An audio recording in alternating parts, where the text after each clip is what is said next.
thank you. Just try to take a deep breath first.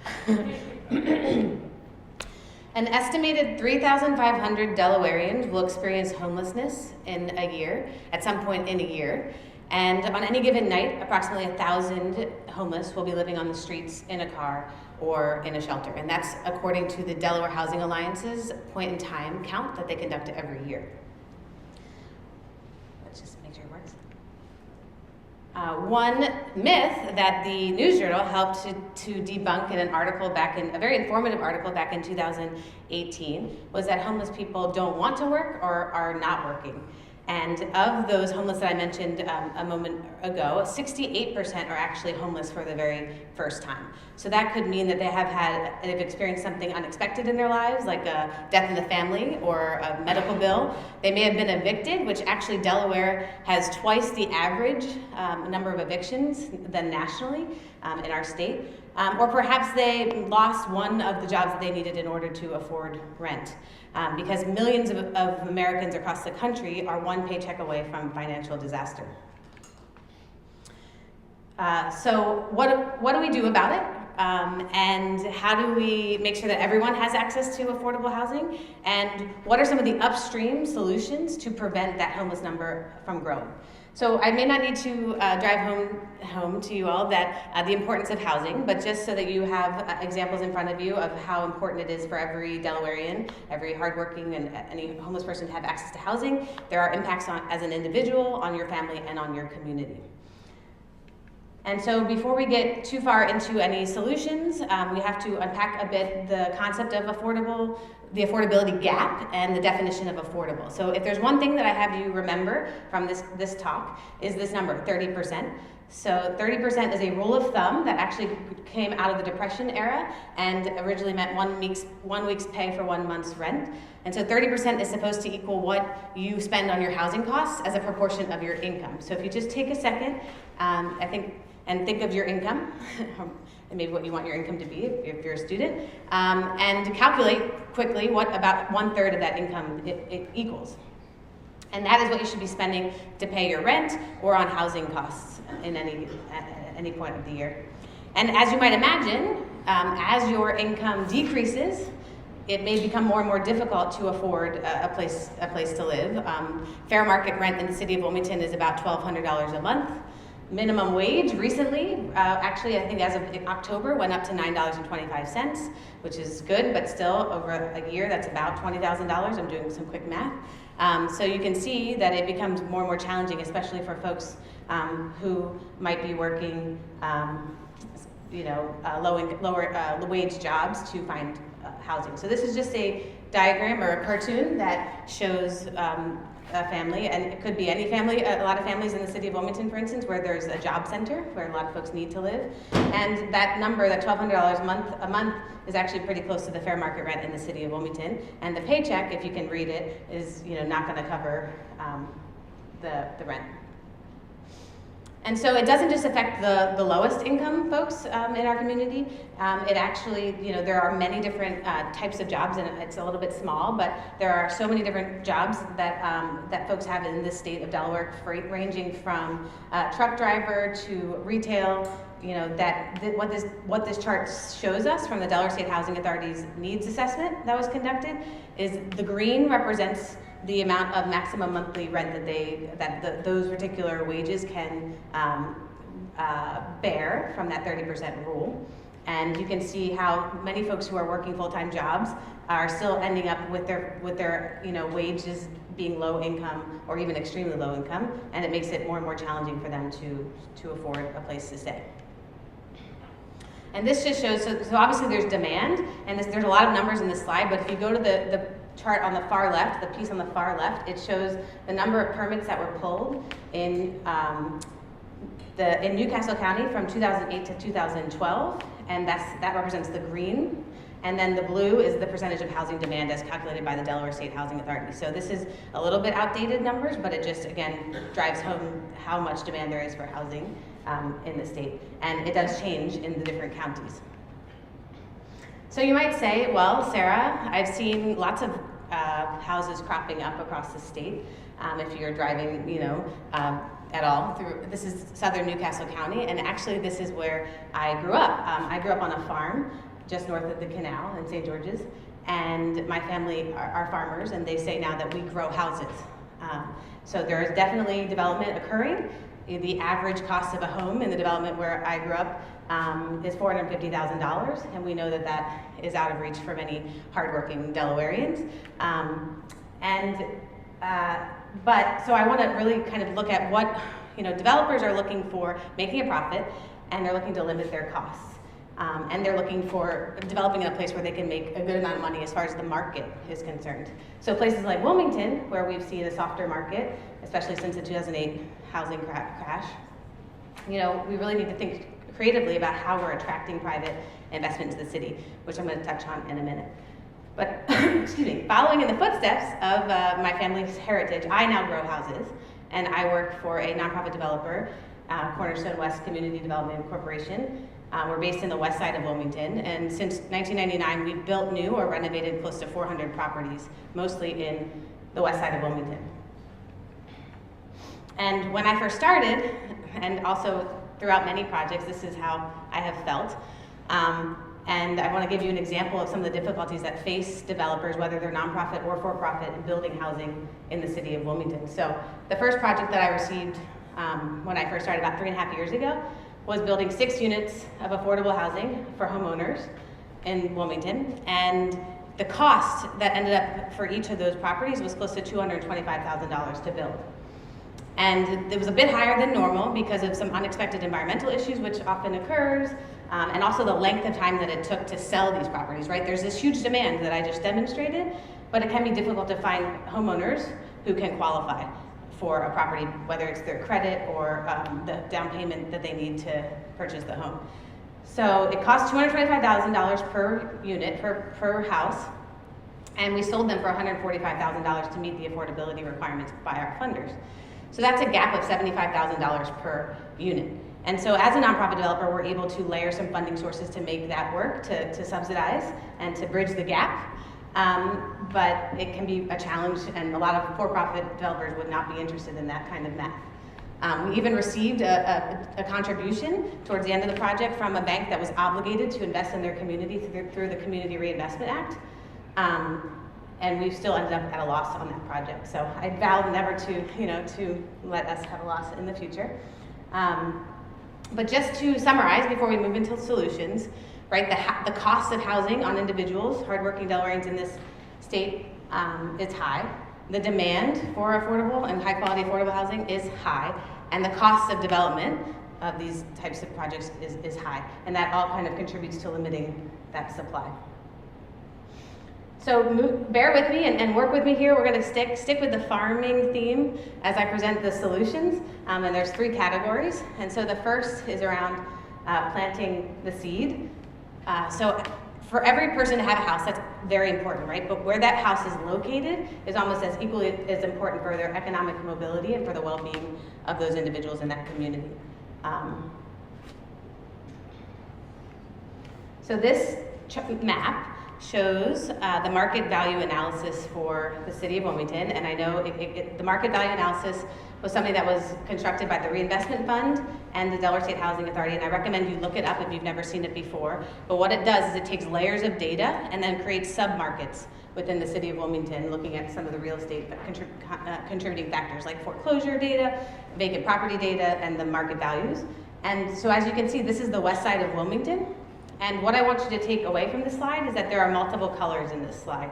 And in community economic development and community development, that's what we want to see. A community thrives when you have a mix of incomes, when you have diversity, and historically a lot of public housing has been built, grouped together, which has exacerbated segregation and the cycle of poverty, and has allowed for a lack of opportunity for a lot of primarily people of color and lower income individuals. And so what I want to propose is that when we think about building affordable housing going forward, especially in the city of Wilmington, we need to be working with our community revitalization efforts, the comprehensive planning process through the city, and see ourselves as an extension of the city of Wilmington, because we know that public funding and government funding alone isn't going to be able to change a market or reverse a market. So we talk about building from strength. Where is the market the strongest? How do we work with communities so that they don't stalwart a process down the line, which we've seen throughout the state when it comes to affordable housing development? And how are we being strategic and looking at different strategies for different markets throughout the city of Wilmington? So just really quick as an example, this is Union Street in the city of Wilmington. This is a picture of the Flats development, which is a multi-million-dollar, several hundred housing unit development in the west side of Wilmington, and it's a beautiful project. It's for lower income individuals, and they were funded, a lot of the funding for this project came from low income housing tax credits, which you may have heard of. And one thing I want to encourage folks to think about is how do we look at that legislation, that mechanism, that tool, and not only help fund projects like this that are renovating, replacing existing public housing, and low-income affordable housing, but making sure that we encourage folks that are utilizing low-income housing tax credits to also add a net total additional units of housing, right? So the Flats was replacing housing that already was low-income, but making it newer and better, and it was definitely needed. But how do we make sure that these types of policies are encouraging a net, gain of affordable housing overall? So I've been making a case, I think, for the need for building affordable housing, and how do we encourage developers, private developers, to come into the city of Wilmington?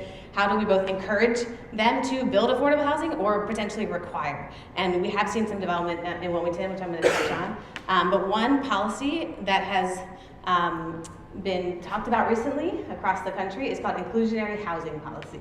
And what this means is that it's requiring developers to incorporate a certain number of their units in a new development in a particular area, and requires them to be set aside for affordable folks. So whether that's 10% or a specific number of units, it's working with developers so that we get out ahead of some of the changes that are occurring in these hotter markets, and we're making sure that everyone can participate in the benefits of that economic development. So this is an example from Atlanta, Georgia, if you're familiar. There's a new project, a mixed-use path that goes around the city called the Beltline, and it's been very popular and has been this awesome, project that's drawn a lot of investment around the Beltline. And so I learned of an inclusionary housing policy that took many years to accomplish, but working with the city council and the developers, they were able to come up with an agreement so that as new development occurs along the Beltline, there is a certain percentage, I think it's about 10%, that's dedicated for affordable housing. Now, an application of this type of policy recommendation in the city of Wilmington would be with the downtown development district. So I don't know how familiar you may be with this tool, but it's been wildly successful, and a lot of credit needs to be given to the different actors at the state and locally that have put it together. But it works as a incentive to attract development to our main streets and downtowns throughout the state of Delaware. And for the $30 million that has gone into this effort, it's attracted close to $600 million of investment. So it's been incredibly successful, and especially in downtown Wilmington. This is a picture of Market Street. And so one thing I want us to consider and to encourage is that with the future of downtown development districts, how do we make sure that we look at economic development and affordable housing development together? So thinking like yes and. It's very important as a mechanism. How do we require potentially, as a developer is receiving rebates and incentives to develop in downtown, how do they also incorporate a percentage of these new units for affordable housing? And I think we have this opportunity, since Wilmington is starting to experience that growth, to really get out ahead and start having those hard conversations now between the city and developers and the state. Some developers may not be good at affordable housing development or may not be willing, right? No one wants additional restrictions when they're trying to build new housing. So an option that I've learned of recently is called impact fees. So if folks aren't interested in the requirement, they could put aside a certain amount of money towards a fund that would then go back into affordable housing development in that area. And the county recently, it's called the Affordable Housing Trust Fund, they are recently in the process of distributing some funding that they've received through a similar program. So the third strategy is watering the houses. Now, I don't mean literally. That would be, we want our properties to be watertight and free of leaks. But watering the houses is about retaining and repairing the existing housing stock. So when we're thinking about affordable housing, we want to also not just think about what new properties we can build, but what's happening with our existing housing stock. And it's a bit concerning that over half of the properties in the state of Delaware were built before 1980. And as you get into the city of Wilmington, you're going to see a much higher percentage that were built way before that, and they are getting close to their expiration date. So in the city, as you might be aware, there's a lot of vacant properties, close to 1,500 vacant and blighted properties, and there's been some legislation recently that is looking to tackle that and to hold landlords accountable and help put those properties back into use. And an entity like ours, Cornerstone West CDC, is working with the land bank to help to repurpose those properties. And this is actually a property down the street from where I live on 7th Street, and we fondly call it the tree house, unfortunately, because there is a tree growing out of that house. But there is local legislation right now that's being considered on how to, target. We want to target vacant properties and make sure that they get put back into better use. And I'm not, two more really quick things. Seniors. There's a large number of seniors and growing population in the state, and in Wilmington, in the communities where I work, there's many seniors who have owned homes for their entire lives. They're in certain areas of the West Side, it's a lower income area, a lot of African American folks and Hispanic, and this is their wealth. Their home is their wealth, and they want to pass it on to future generations, but they're not able to afford the repairs as they get older, and so they end up sometimes losing those houses. And so programs like homeowner repair programs, and we have examples from neighboring cities and states that are really developing robust homeowner repair programs that are funded through a couple different sources of money, and we need to be looking at that in the city of Wilmington. We have some small pots of money for it, but in order to tackle these aging units and housing stock, this is something that's really important. And this gentleman was someone that I worked with to identify 10 homeowners in our neighborhood to provide up to $20,000 of funding from a private source of Federal Home Loan Bank of Pittsburgh. And I have to say that $20,000 went far, but there was much greater need. So the last potential solution, and this slide, it's a little bit of a complicated topic if you haven't heard of it before, but I encourage you all to look up the concept of community land trusts. When we build affordable housing, there's periods of affordability that are required on those properties, and they're required to remain affordable for a period of time. Homeowners sign retention agreements, and typically that time period is about 30 years. One thing that the city of Wilmington may not be a hot real estate market right now, but we are hoping to move in that direction. And so in other cities, as they see these periods of affordability expire, investors and others are purchasing the properties and transforming them back into potentially market rate or for other uses. So entities like a community land trust work on permanent affordability and sign lease agreements for 99 years or longer with the resident and the community land trust to ensure that that property remains affordable for a longer period of time. And we have a land trust in the state of Delaware. It's called the Diamond State Community Land Trust, and they're based in Dover. And so I recommend looking it up. So to summarize, some of the policy solutions to tackle, to prevent some individuals from becoming homeless, and also to ensure that folks have access to affordable housing, we need to consider these three things, right? Place matters, working with local revitalization efforts, building from strength, are all important factors. We want to think of yes and economic development. How do we pair economic development and affordable housing development together? And then lastly, we really want to make sure that we're looking at our existing housing stock and our senior population, and that we can all age in place together affordably. So this might, to a lot of you, sound like this iconic individual that, of course, a lot of the programs need government spending, and many of the solutions that other speakers here might present will need, more resources and more government spending.